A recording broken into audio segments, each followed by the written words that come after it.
Hi everybody, how are you doing? This is Amanda. I hope that you're well. Apologies for filming this in this format today, but I am short of time. But I'm trying just to follow the thread and the flow of the work that we've been doing together, particularly the last two videos where, yes, the focus is on the royal family, but actually I'm trying to also bring the focus back to you and your family dynamics. And I'm also trying to pull out some nuggets from the misery, to be perfectly honest, of what's going on at the moment with regards to the chaos and the, some would say, destruction energies within the royal family. I always say, however you feel about them is actually immaterial to the teaching that I want to bring through on it. In this video, we're going to be talking about the hero's journey. And you may be able to relate to that, having gone through a hero's journey yourself, or you might look up to somebody that you feel has gone through that. They may very well have passed over, you know, it might be somebody that you admire, that you look back on and you think, wow, that really was a hero's journey. February the 20th, February the 21st is the last appeal date for Julian Assange in the UK. He is also somebody that I've followed for years, and yes, I will do an update video on Julian Assange because he also fits the prototype of the hero's journey. But anyway, before we get to the hero's journey and its stages and why I'm talking about it today in relation to Prince William, no, do not switch off now. I'd like to tell you about what happened yesterday and his appearance, which I believe was his first royal appearance in a number of weeks, certainly since before Kate went missing. I'm not going to talk about Kate in this video. I have done another video on that, which you can look back on if you are subscribed to my channel. I would also like to say, before we get going, thank you very much to the overwhelming support of the vast majority of you, most of whom are the silent majority.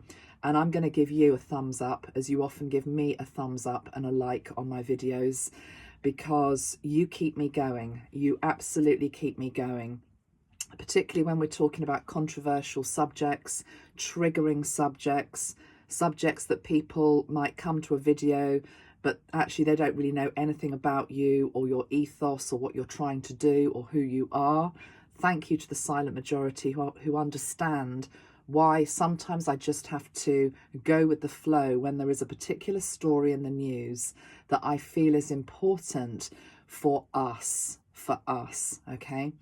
I seem to remember, I don't know, a couple of years ago, I think I did 4 or 5 back-to-back Donald Trump videos just because I was in the flow of that narrative. May very well be coming, I will be coming back to American politics later on in this year when you get closer to your election over there. I also feel as though I'm being asked by Spirit to do these videos right now because there is so much confusion energy and there's also so much nastiness out there. I'm going to write a written post today and I'm going to put it up on my social media because this is what Metatron said to me today. He said, when it's linked into the truther community, okay, so many of you might find that you are members of the truther community, be proud to be members of the truther community, be dabbling on the fringes of the truther community. Within the truther community, of course, there are great people. There are also people who are wolves in sheep's clothing, and they are attracting followers that are basically behaving like a pack of hyenas. So this is what Metatron was saying with regard to that whole energy of nastiness and bitterness and anger and vitriol and judgment, which is out there. He said, with regard to the truther community, let me just remember the exact words, for a community that prides itself on awakening humanity, where did they lose their humanity, right? Now, I know that's not all of them, but it's a big portion of them, and they are flooding into my channel at the moment. You're all very welcome, but equally, I'm not going to put up with any nonsense. And yeah, that silent majority, thank you, because I'm having to deal with comments such as, Don't you know that Kate Middleton is a man? Don't you know that her children aren't really her children? Don't you know that Charles is already dead? Don't you know that Charles hasn't really got cancer? He's just pretending to have cancer because then they can roll out the new cancer jabs. Don't you know this? Don't you know that? Can you feel the spite and the lack of humanity behind these type of commentaries? And people are literally plucking them. Metatron showing me that they're plucking them like poisoned apples from a tree. They are biting into the apple, and that poison is infesting their whole body. Particularly the thing with regards to Charles, he hasn't really got cancer. It's all just a smokescreen. He's dead anyway. They're just trying to roll out this jab. Well, they might be trying to roll out a cancer jab, but it doesn't mean that Charles hasn't also got cancer. Okay. When I first heard that one, that's just one of the many that I'm having to sift through, this horrible pile of crap, basically. When I first heard that one, I thought, thank you, God, that I do not have that stream of consciousness and that toxicity running through me that is wanting to regurgitate that, wanting to go onto other people's channels, which are about trying to promote light and love and infest that community with it. That's why I also moderate my comments. You know, if we look at something like the last Kate Middleton channeling the focused one that I did on Kate a few days ago, I think it's got 70,000 views. There's 1,000 comments. Thank you very much for all of the people that left constructive, positive, healing comments or things that are just interesting for other people to read. Some of you were talking about, for example, I'll get back to the hero's journey in a moment, but some of you were talking about, which I didn't know, and that's why I keep the comments on, for these nuggets of gold that come in from some of you.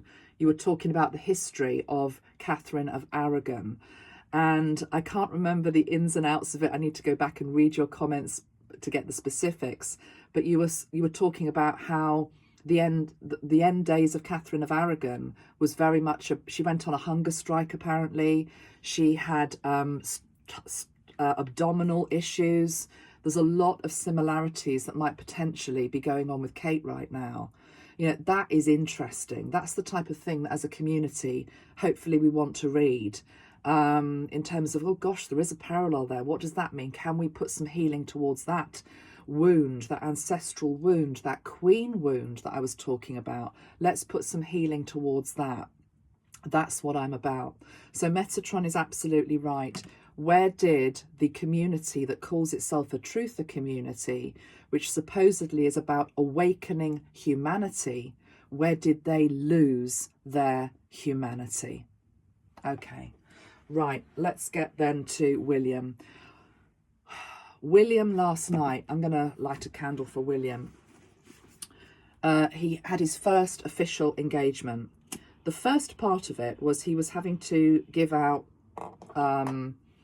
medals. They might have been CBEs or MBEs, something like that, to members of the public who have done something that warrants an award. Okay, so it's something that, you know, happens in our country. And that candle is burning really low for him. That's why I've come on today. It's burning so low for him. It's coming back now. Good. Okay, thank God for that. I thought it was about to go out. So he's handing out the medals. I was watching his body language. I don't know if you've seen the piece of film. He walks into the room and he has his hand on his solar plexus. As he's walking, he has his hand on his solar plexus. He walks into the room. He's got big dark circles underneath his eyes. He looks like he's lost a lot of weight. He then has to stand on a spot, and it's all very ceremonial. There's God Save the King going on in the background. There's a room full of dignitaries. There's some person standing in front of him, just, I suppose, I don't know, starting off the ceremony, the procedure, whatever. And all William has to do is basically stand on that spot to, I suppose, hear the national anthem, which is for his father, and then proceedings will start. He is swaying back and forwards like that, okay? Literally, it's that pronounced. It's not a gentle swaying. It's literally like rocking. I'll come to what I feel the meaning is behind this, because again, the ghouls are all coming out saying he's an alcoholic, he's got a drink problem, he's drunk. He might be drinking, but we'll come to that, but that's not what I was picking up from this rocking back and forth. It's literally swaying. He's not able to stand still. In addition to that, he's blinking furiously. Quite like a body language expert to look at it and see what they think, but this is my take on it. This is what I'm intuitively getting. I have been him in that situation. I have been on a stage or in a room where I feel exposed and vulnerable and not particularly well in either body, mind or soul, having a moment, having a crisis, going through a dark night of the soul, having anxiety, etc., and noticing myself that I can't actually maintain that place of strength, just standing still. It's a classic sign of anxiety. Those of you that have panic attacks, anxiety attacks, you probably will understand what I'm saying. It's really common. It's what I call the energy of somebody who really just wants to get the hell out of that room. And I've said to you before that even though I've never had a full-blown panic attack, I've come close. And I've particularly come close within the last couple of years. I'm a lot better now because I've been working on my own self-care. But at the start of menopause 2-3 years ago, I was really struggling. And it used to manifest, I've said this, when I was in front of traffic lights and I was forced to stop the car. Obviously, red light, you've got to stop. And the sense of anxiety would just build from nowhere. It still does on a bad day. And the energy was, I have to keep moving. I can't stop. And as soon as the lights go green, the panic resides and I'm able to move. It's when it's anxiety. So number one, I could see anxiety. I could see that he wasn't looking particularly well. The blinking, when somebody blinks furiously like that, that's also a sign of heightened stress. For the people that are flooding to my channel with hate for William at the moment, can we please just remember this is a guy who lost his grandmother, saw the orb, last year, who he loved dearly, was monumental in his life, not just a grandmother, but was the template of what he knew he had to step into and follow. He has his wife who is, I feel, seriously ill, mentally and physically. Now, whatever has happened to Kate, the truth will come out in time. I know the speculation that William may have had an affair, or William may have done something, or William's got a drink problem, or William's done this, William's done that. We don't know. That is just speculation at this point. But what I see in front of me yesterday is a man who is deeply struggling, deeply struggling. So let's park Kate for the moment, because we all love Kate. We all want her to be okay. We send wishes to her. The spotlight then moves to William. So he's lost his grandmother. He's lost his wife, to be perfectly honest, right now. That doesn't mean that I believe she's dead. It just means that she's not there. He's used to her being with him. I wrote down, and again, if you've watched my last video, you'll know that I've already said this, that I said that I was reminding you that when Princess Diana was alive, she always wanted William to be king. Okay, so the people that are anti-royal family but love Princess Diana, you're missing the point, because Diana was a monarchist.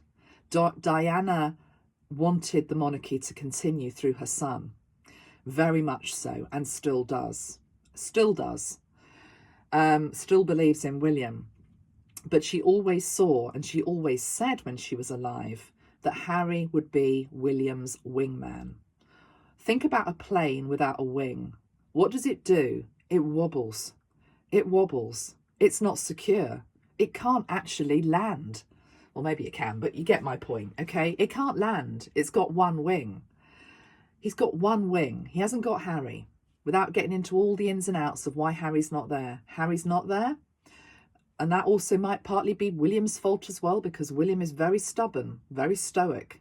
He's not going to forgive Harry very easily at all. But anyway, at the moment he's without his wingman. He's also without, what I heard Spirit say today, is his stabiliser. And his stabiliser is Kate. So you've got him literally rocking back and forward, not able to find his feet, his centre, which is why he walks into the room holding this. He's trying to find his balance point. He's trying to soothe, self-regulate and ground. And he can't. And he can't catch a breath because now his father's also ill, has cancer. We don't know what the prognosis is. William probably knows more than we do. And he knows he's got to step into his father's shoes sooner rather than later, maybe at a time of personal crisis in his own life, maybe at a time in a personal crisis in his own marriage, and also at a time where he might be fighting his own demons as well.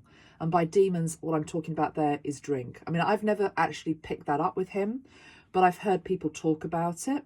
And we must also remember, go back to what I'm trying to bring us back to, which is our family dynamics and our family patterns. The royal family are just a family, actually, like all of us, with their problems, their challenges, their demons, all of it, okay? I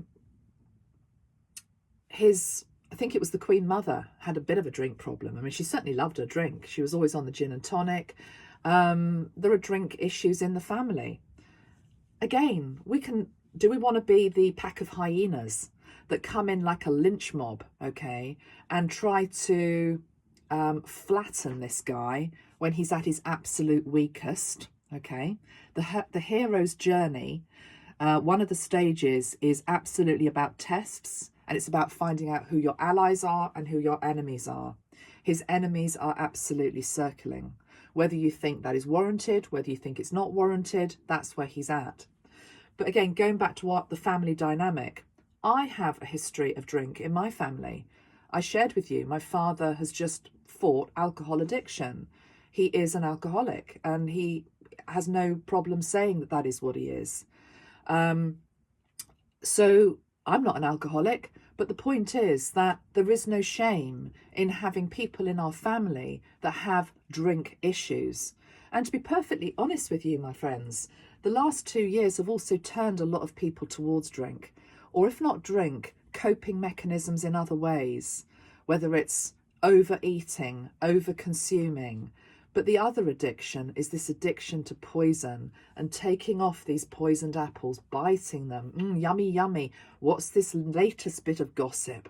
What can I do with that? What can I make of that? Where can I spread all of that? And it is spreading like wildfire. Now, I am not one to excuse anybody of anything without them having to face it. So if there are issues that William has to face and things that he's done, he will be called to account for that. And my job as a channel, I'm talking about a channel on social media, is to follow the path. So I will never be one of those people that doesn't want to talk about something when it actually is hitting the news. Not when it's just speculation, but when it's actually there, okay? So I'm sorry, I haven't, for example, had time at the moment to look at the court cases about Donald Trump, just because I've got so much going on in my own life at the moment. But that would be one example. So rather than speculating on all the stuff about what Trump may or may not have done, now we actually have the court cases. That would be a time to come to the table and look at it, okay? So I will try and get to that at some point, guys, but let's just try and keep focused here on this video. So there's nothing wrong, for a start, if there is a history of drink problems in your family. If then that is something that you are also struggling with, that should be, and I'm not saying he is, but that should be a place where we come into compassion and we also look at our own addictions that we have within ourselves, okay? Again, looking at William and the responsibilities and the duties that he's got, which are, to be honest, astronomical, and most people can't even comprehend. But think about the duties and responsibilities in your own life that are making you buckle, that are making you want to run out of the room. And it's like his Gethsemane moment. It's like, take this cup away from me. I cannot do it. I do not want it. It has to be said that later on in the day, he then had another function, which was for the ambulance flying ambulance charity or something, and he did look better then. It's almost as though he'd gone and had a bit of a brush up, and Tom Cruise was there as well, and he looked better in the evening. He looked more in the flow. But that first exposure, as it were, the first time he had to step back onto the public stage for these handing out of the medals, he looked, my heart just went out to him. He looked terrible, absolutely terrible. So he's got no wingman, he's got no stabiliser. Kate is not by his side. The other thing that came to me today is that we're only given as much as we can cope with, though. So I think if Diana was here, that's what she would say to him. And I am going to pull some cards on him for this morning. But the other thing I want to say, just with regards to the royal family, is just like an aside, really. But Princess Anne, who was the Queen's only daughter, many people are saying she would have made a great queen. And maybe, you know, if Charles is in a position where he really can't rule, maybe Anne could step in to help William. I don't know. But I noticed yesterday Anne did an, what do they call it? An event, a public meeting or whatever. And it was very poignant. I thought it was very poignant. She actually was wearing her mother's coat. I mean, I didn't recognise it, but it was said it was her coat. It was the mother's coat. It was also a purple coat. And that just made me think about grief and loss, because this is a family, again, think about your own families, they're just mirroring it, that has been through a profound loss. And you cope with loss in different ways, and loss isn't something you just get over overnight. And I think people that have often lost people that they love, particularly a mother or a parent, oh, God forbid a child, but, you know, a parent, there's that thing about wanting to be close to their clothes. If you lose a husband, it's like you wanting to smell the clothes, or a child wanting to smell the clothes, wanting to keep the room as it was. So I thought it was very poignant, actually, Anne going out in her mother's coat yesterday. And it also felt as though it was symbolic, maybe, in terms of, okay, Mum, I've got to put this coat on, for feel what it feels like for size, you know? So I don't know whether that was a little nod to maybe she might be stepping up a little bit more or not. But anyway, let's get back to this hero's journey with William. I'm talking about it because we got this card in my last video. Those of you that watched all of the video know that that happened. And this card is to do, I'll just read it again. It's only a short little passage.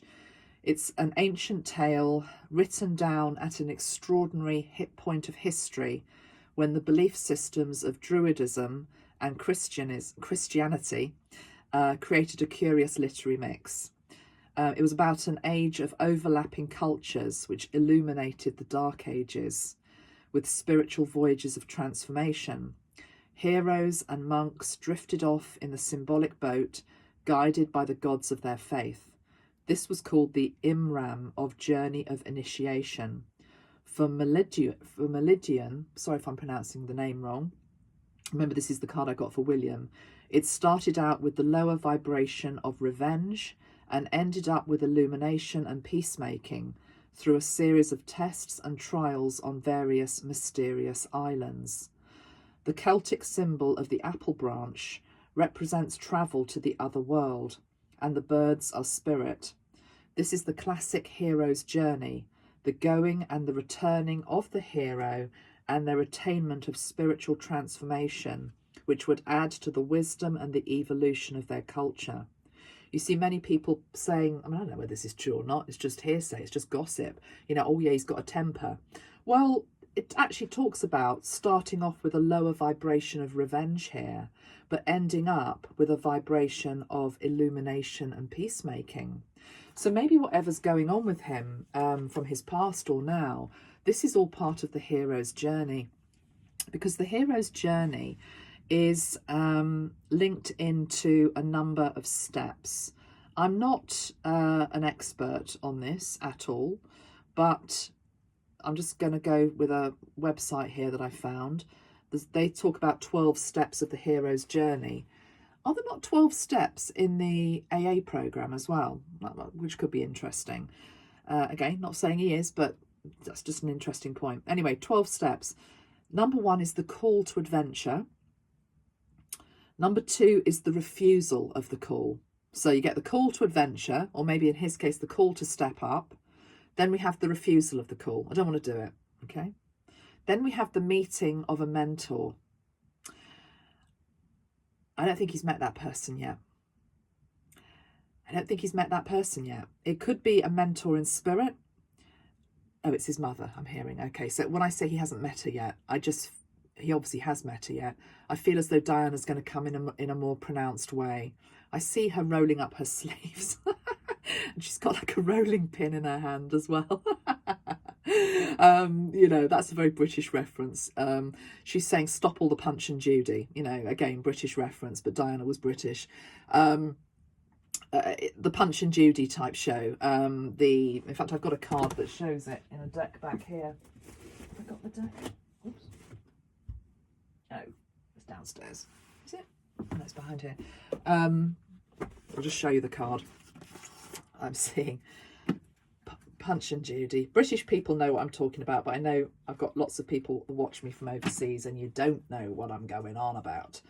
But this card will show you when I can find it. Hold on, guys. I can't pause the camera because I'm on my iPod.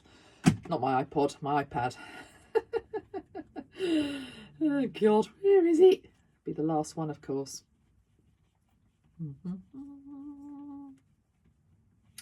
It's the Five of Wands. Diana's showing me this. The Five of Wands. She's saying this is the whole family. They're all fighting each other, okay?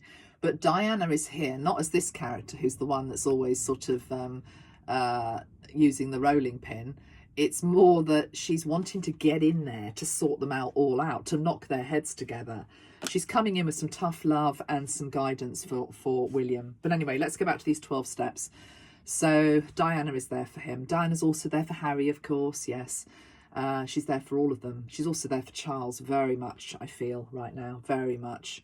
There is a love, despite it all, for Charles, absolutely, by Diana. And there's probably still a love within Charles for Diana, believe it or not. That happens in divorces as well. You can still have fondness and love for the person that you left, the person that you're no longer with.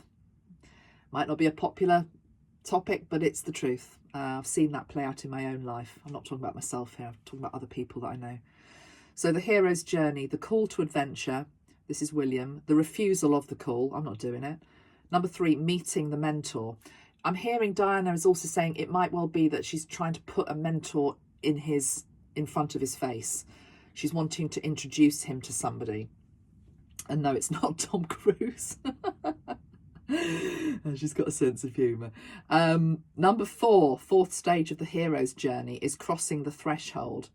The hero leaves behind the known world and crosses the threshold into the unknown, often encountering tests, trials and challenges along the way. He looked so alone yesterday. You know, he really looked alone, William. Blimey, I wouldn't want to be him, to be perfectly honest, in the position that he's got, the responsibility that he's got. He looked very alone. So he's crossing the threshold now into the complete unknown, alone. 5th stage of the hero's journey is tests, allies and enemies. And that's where you find out literally who your friends are, who your enemies are.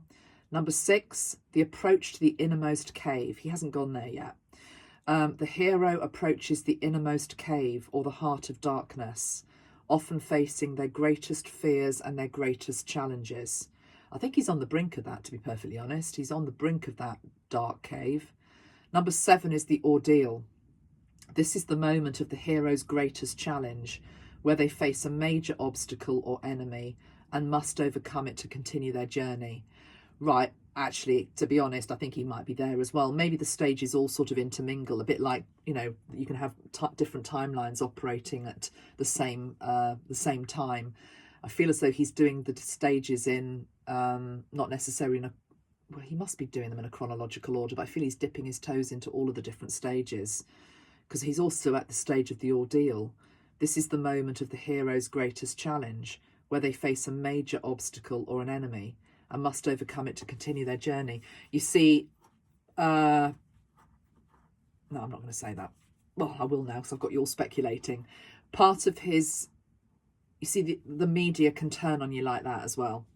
We've seen that, especially in Britain, probably true of other countries as well. They can make you or break you. The media can make or break you. So the media are also one of the giants in his way as well. The 8th stage is the reward. The hero achieves a reward, often in the form of knowledge, insight, or a powerful object that helps them on their journey. Now, the powerful object I'm seeing is that orb.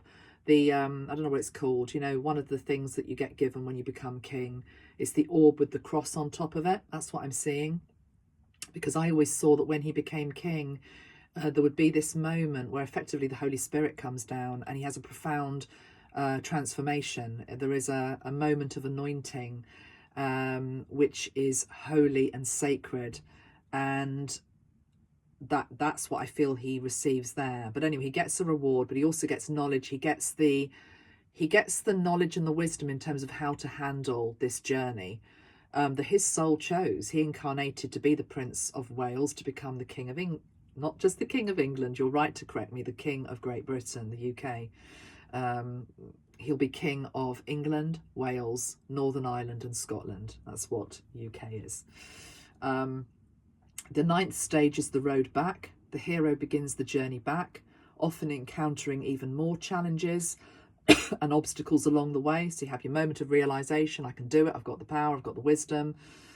Journeys back, more obstacles. Then we have stage 10, the resurrection.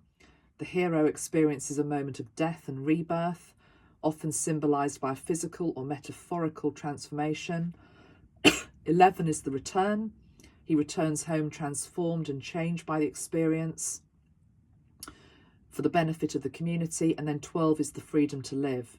He achieves a state of freedom and enlightenment, often living happily ever after or in a state of balance and harmony. So right now, he's not in that state of balance and harmony.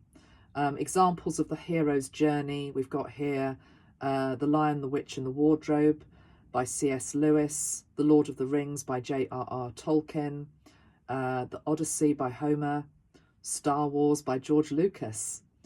Anyway, this website is, I'll link it below, but it's basically Grammarly, I don't know. Right, I need to get on, guys. I'm going to pull some cards and I need to get on with my day. Let's pull another card from here, and then we'll pull some cards, I think, from this deck, which is my friend's deck that she made, a lady called Donna Maxine White. It's called the White and Saunders Tarot. Let's pull a couple of cards for that first. Let's put the 5 of Wands back in the deck. That can also be Kate and William. You see, the thing with Punch and Judy is it's all a bit, I suppose it's all a bit daft and silly. Well, it's not daft and silly what's going on with them. That's not what I'm trying to say. What I'm trying to say is it's like it's slapstick. It's the blows are made by somebody with, put it this way, it's not like a knife that this character's carrying. It's not a gun that this person's carrying. It's not a steel baton that this person is carrying. It's a sort of, usually like it's a sort of sausagey thing. This probably sounds ludicrous to anybody that's not British. Help me out, guys. Punch and Judy. Anyway, let's not deal with that. Okay, let's not deal with that today. It's more harmless, is what I'm trying to say. It's like harmless baiting. It's harmless fighting. It doesn't mean there isn't fighting, but it means that it's not bashing the living daylights out of each other. Okay, right. Let's just have a look at William today. So what was going on with him yesterday, particularly with regards to when he was swaying? Show me the energy of William with regards to that swaying energy, please. Show me William's energy yesterday when he walked into that hall. We've got the 10 of Pentacles. Straight away, you see 10 of Pentacles is inheritance. It's like he's walking in knowing that actually he's not yet king because he doesn't want his father to die, but it's as though this is my inheritance. This is my this is my future. This is my future. There's no getting out of this. The 10 of Pentacles literally shows the palace. He was at the palace giving out the medals. This is my destiny is a better word. Destiny. This is my destiny. And I'm feeling his knees just wanting to buckle at that. But again, linked into the hero's journey, that makes sense, doesn't it? Because the hero's journey absolutely is about moments where your knees want to buckle and your mouth goes dry and you drop the medal like he did yesterday. He also dropped one of the medals. Page of Cups with the Empress. His mind was on Kate and his children. We've also got the Magician, hoping for their recovery, basically. I say their recovery, not because there's anything wrong with the children, but just the mother being ill is impacting the kids. How can it not be? He's worried about the children. He's worried about his family. He's hoping the Magician can sort it all out, but he's walking into his destiny. And it's a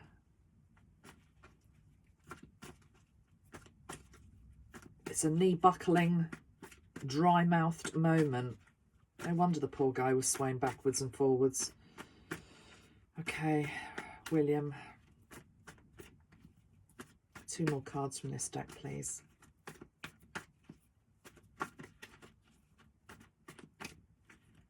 Show me William's current state. The 10 of Cups and the 10 of Swords. Oh dear, come on, William, and the world. I don't mean it in that way. It's just we've got the King of Pentacles.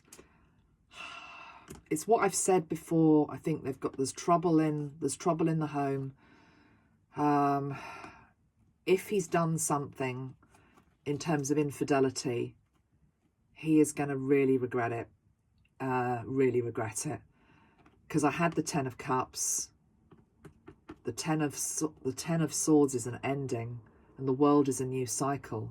But somehow I've got to go out there and be the King of Pentacles without potentially my Queen. I've got to be that because that's my destiny. I can't change it. I can't get off the path. Even if I wanted to get off the path, I can't get off the path.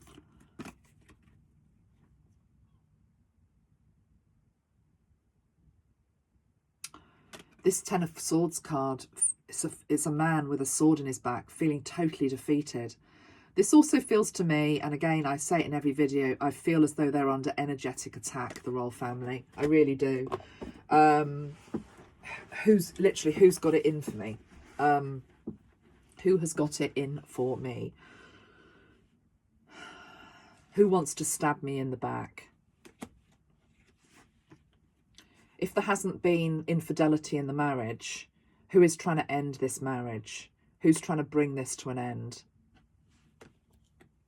Maybe that's what we as readers, because there's lots of readers saying this, not just me, maybe that's what we're picking up on. This spell type energy that's out there, which is that, oh no, you know, well, you know, you thought they looked happy. Oh no, you know, no. And then you, excuse me, doubts being seeded, bringing about this. I don't know. Time will tell. When Kate appears, the answers will reveal themselves. But 10 of Cups and 10 of Swords. He feels very alone. Okay, we've got this card. I've talked about this one before. This is a very violet pill type card. It says, be the powerful space between opposite poles, the third pillar. It links into the Tree of Life as well. So he's somewhere, we all are somewhere on the Tree of Life. I actually think he's in Darth. Those of you that know the Tree of Life and the different Ceratoph on the Tree of Life, there is, Darth is this void-like place on the Tree of Life, and it's in the middle. And I think he's there. And he's trying to regain his balance. Look at that. That is a card of somebody trying to regain their balance and to be the powerful space between opposite poles. Being drawn in different ways. My family needs me. My country needs me.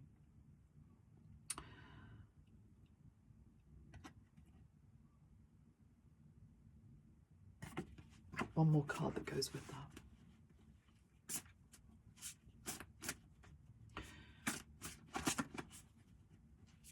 William needs to be wearing his armour of God. I mean, we've got the spirit, the sword of faith there, the belt of righteousness, the helmet of salvation is not there. Can't see the feet that walk in peace. There's a shell there linking into Mary Magdalene. Yeah, look what's on the bottom of the deck. Arise from the ashes of despair. Bring peace to troubled waters. He's sitting, you know, that to me is William sitting. That's Chalice Well. That is the Mary Magdalene energy. Arise from the ashes of despair is the phoenix. He's put his sword down there. Doesn't think he can do it. He's being told, be this. Be the unifying force. Whatever's gone on, whatever's happening with Kate, whatever's happening with your marriage. What's the expression? Those without sin cast the first stone. I wonder how many people watching me have either been unfaithful in a relationship or have had it happen to them.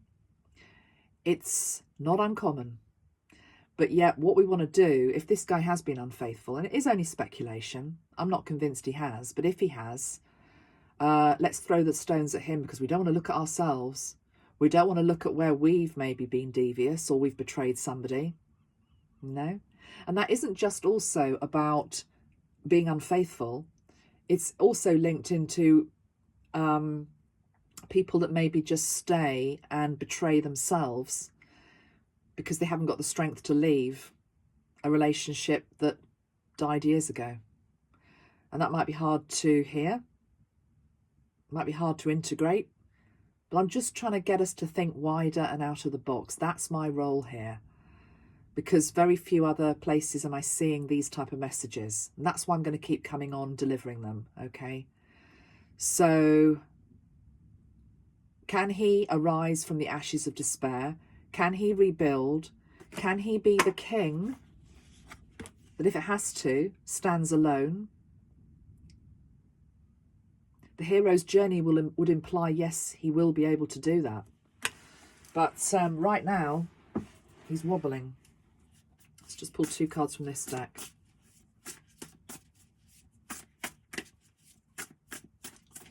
This is the rise of the Warrior Oracle.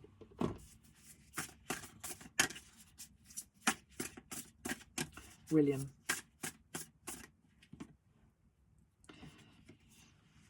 Time to wake up. Epiphany. This is literally the alarm going off saying, wakey, wakey, you're going to be king soon. You've got to get your act together.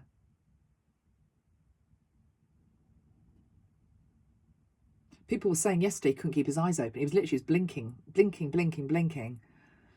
And what often when we blink like that, it's also because the light is so bright. The light is so bright. What is the light coming in? The light is your destiny.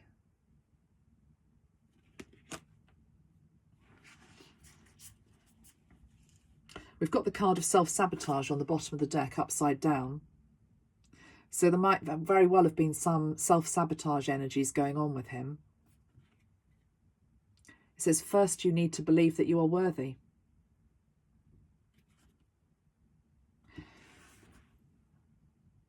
Looks a little bit like Kate, doesn't it? She's going through a death and rebirth process as well right now. Let's hope she comes out the other side with all this beautiful pink peach blossom. Maybe he hasn't been treating her particularly well behind closed doors. Who is to know? You don't know what goes on behind anyone's closed doors, neither do I. No one knows what goes on in anybody's marriage. Things are hotting up. Say that again. This is for William, though. Things are hotting up. Yeah.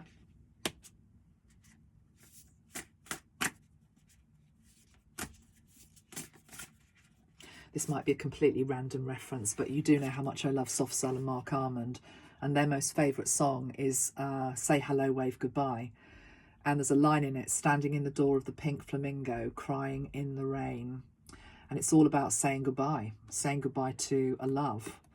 You never knew me, I never knew you. take one look at my face, all of that. Hopefully not, but that could be an indication of something again going on with regards to the relationship. I hope I'm completely wrong, with, by the way, with regards to that, because I've always been a fan of both of them together. You know, I really hope they're happy. So maybe I'm just picking up some of this sort of spell type energy, you know, that has been put out there. I don't know. I don't think I am, but it says take the lead. Do not hold yourself back.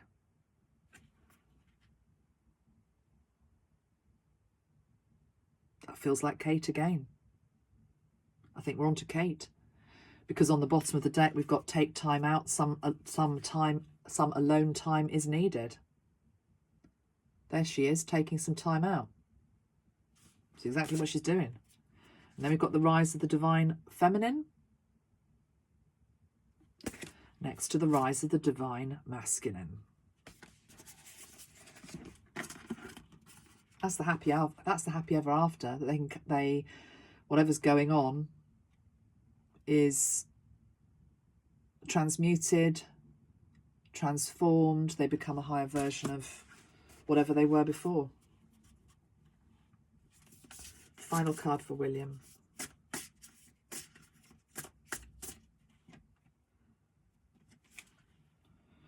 Past life. He's got some past life issues coming through. So they're both going through ancestral past life. This is all past life related. A connection through time. What does it say in the book?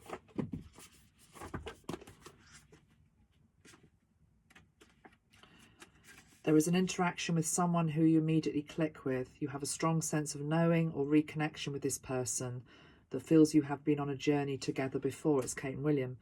You may have been living parallel lives, yet somehow you managed to find a way back to each other. The soul is not born and it does not die. It is eternal, so you can always reconnect to someone from another timeline. Okay, well, whatever's going on with them, there is a past life playing out as well. Wishing them both well. But anyway, I did want to come on today just to give that little update, which has turned into a 47-minute video, but that's pretty short for me. Thank you very much. Silent majority, give me a thumbs up, please. I really need your support to keep me upright as well right now from all of this horrible, toxic pack of hyena energy that's also out there at the moment. Let us end with what Metatron said, if I can remember it, with regards to people trying to bring truth into situations to awaken humanity. Do not lose your own humanity in the process. Remember that these people are also human beings, and that applies to all players on the world stage, whether you like them, whether you don't like them. There's something to learn from all of them. Joe Biden, Donald Trump, Putin, King Charles, I'm trying to think of other people who are divisive, Meghan Markle, I don't know, Piers Morgan, whoever, you know, there's something to learn from everybody. Right, I really have got to get on now. Much love. Thank you very much for your support. Bye-bye for now. Bye.